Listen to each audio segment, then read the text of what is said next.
the history of no medicine is smoked. In the 1990s, the U.S. drug czar, General Barry McCaffrey, became the drug czar. People were beginning to talk about medical marijuana, and this was becoming a real problem for the prohibition establishment. The drug czar's office has a big budget. He put, I think it was $1 million into authorized a study on medical marijuana. To make a very long story short, a year or so later, they came out with a report, basically the drug czar's report on medical marijuana, again, when Barry McCaffrey was drug czar.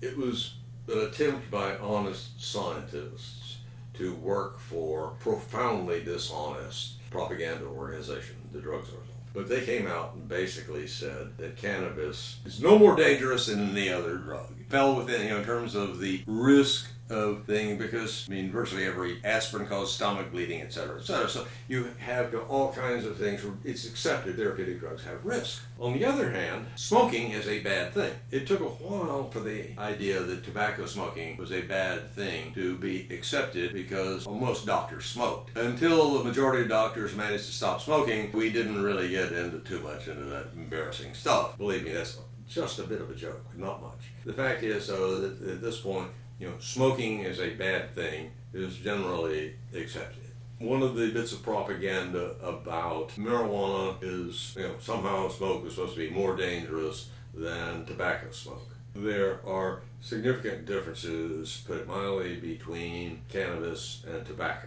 Tobacco, nicotine is highly toxic, THC and the other cannabinoids are not. Nicotine is a vasoconstrictor which reduces circulation, particularly obviously in the lungs and so on. THC is not. If anything, it's a dilator. But the government was, of course, funding research to say that how dangerous marijuana smoke was.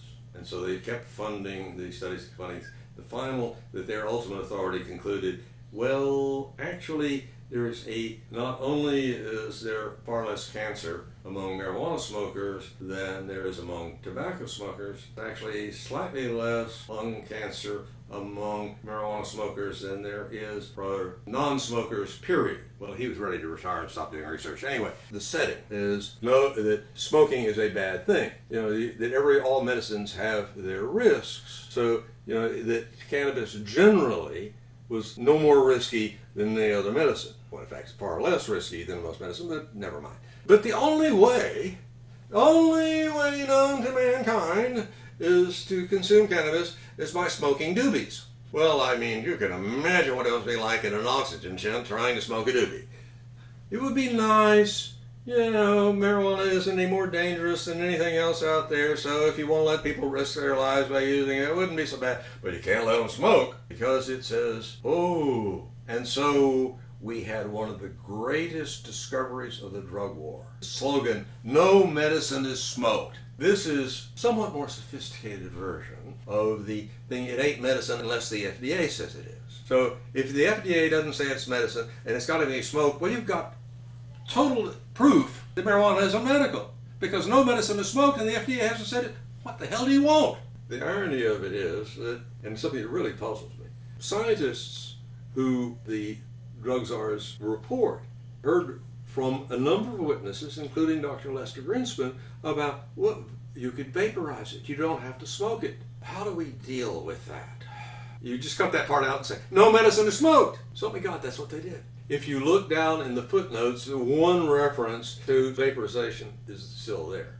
But no medicine is smoked became the mantra for prohibitionism circa, from basically the last 20 years, and you still see it. One of the states the other day, there was a medical marijuana bill, and they would approve it, but patients couldn't smoke it. Smoking today, if you're excluding vaporization, is not so much of a problem. The sick humor of marijuana prohibition, for example, or medical marijuana, is that even though marijuana has no medical value, party line, the government has approved a patented thing called Marinol, which is synthetic THC in a vegetable oil, and that's legal. It has absolutely no problems. Like mother's milk, Marinol is a pharmaceutical drug, but it's pure THC, no CBD, no nothing. That's okay.